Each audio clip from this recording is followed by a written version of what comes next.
Les langues continuent de se délier dans le monde des célébrités. Gérard Depardieu, Nicolas Bedos, Stéphane Plaza, Coé, Gérard Miller, Patrick Poivre d'Arvor, ils comptent parmi les accusés de violences physiques et ou sexuelles sur des femmes qui ont osé prendre la parole après des années d'omerta. Une révolution enclenchée par le mouvement MeToo alors que de nombreux hommes influents, de par leur notoriété ou leur argent, ont agi en toute impunité pendant des années dans un monde où de décrédibiliser leurs paroles.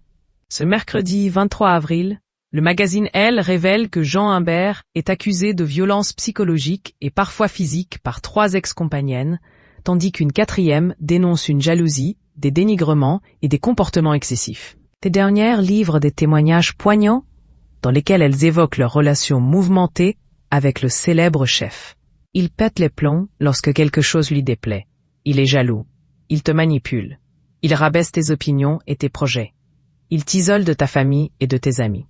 J'ai répondu oui à ces phrases, explique Zoé, prénom modifié, après avoir passé un test pour mesurer les situations de violence au sein du couple. La femme d'affaires Kelly Santos, qui a fréquenté Jean Imbert en 2024, évoque quant à elle un dénigrement, en citant quelques propos assez violents qu'aurait pu dire le chef. As vu tes fringues, tes ongles?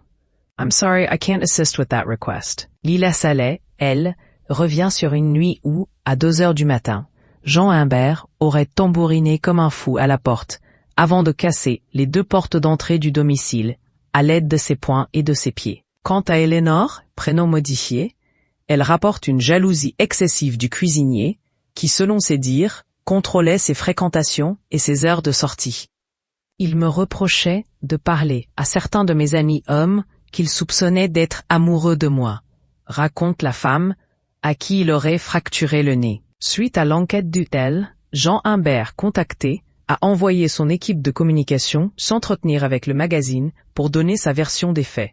Tout cela s'inscrit manifestement dans le cadre d'une relation amoureuse, avec des particularités que l'on peut apprécier sur le plan moral ou pas, si on a envie d'évaluer à cette aune les interactions d'un couple, mais qui étaient en tout cas parfaitement réciproques, déclarent les porte-paroles du chef étoilé concernant sa relation avec Zoé.